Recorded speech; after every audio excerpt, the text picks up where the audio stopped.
to Toronto for defenseman Brett Lebda and forward Robert Slaney. The Nashville also signed 3 forwards, Nicholas Birdsfors, Zach Stortini, and Kyle Wilson.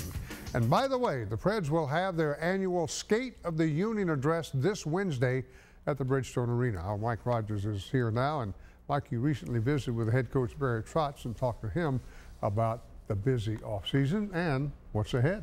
Hope for the first time ever, the second round of the NHL playoffs have made the Predators' summer break just a little shorter this time around. That is definitely a good problem for this team to have. And despite the expected roster turnover, it is business as usual for the Preds these days.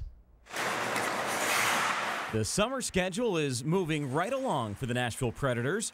Rookie development camp has come and gone, but when these young players left the Nashville ice, they took with them the knowledge of what it will take to make it to the highest level of this organization. We do it as a team, and it's about being good people on and off the ice. And being a good team guy with that. Our name is what we are. We want to hunt you down. We want to pressure you. We want to force you into mistakes. We want to be on the puck, and it's fitting that we're the Predators. That's the Predator way. With the empty net, the Predators score. And while the Predators will go through another offseason without hunting down a premier goal scorer, the head coach remains focused on the other end of the ice. I still believe that championships are won with defense, and you saw that with the Boston Bruins. Now, can we, add a little more offense? 5-on-5, our offense has been pretty good in the last couple of years. Where we want to, in some of the special teams areas, be a little more productive. So, we're growing that.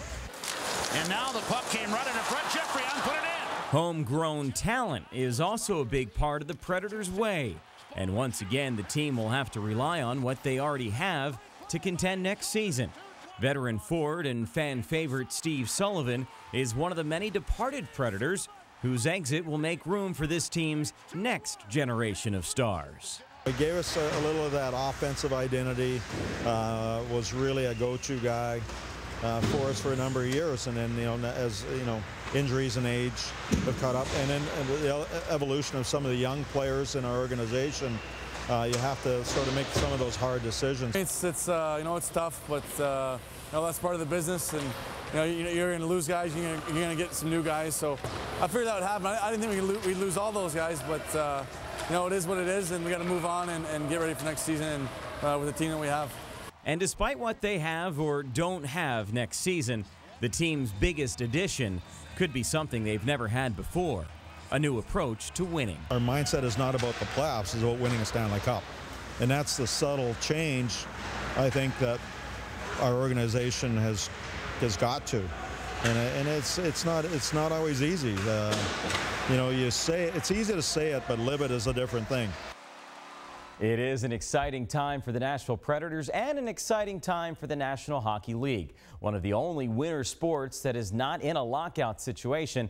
The NHL has definitely learned their lesson. Now, hope another positive sign is the recent talk about realignment after next season. Head coach Barry Trotz told me that he wants his team to stay in the Western Conference and that the league is going to take input from just about every team, general manager, and player and do it right. They want to collect everybody's opinion and say, hey, what works best for everybody? Very good. We'll wait on that decision, see how it all turns out. Absolutely. Hopefully in the Preds' favor. All right, final round of the John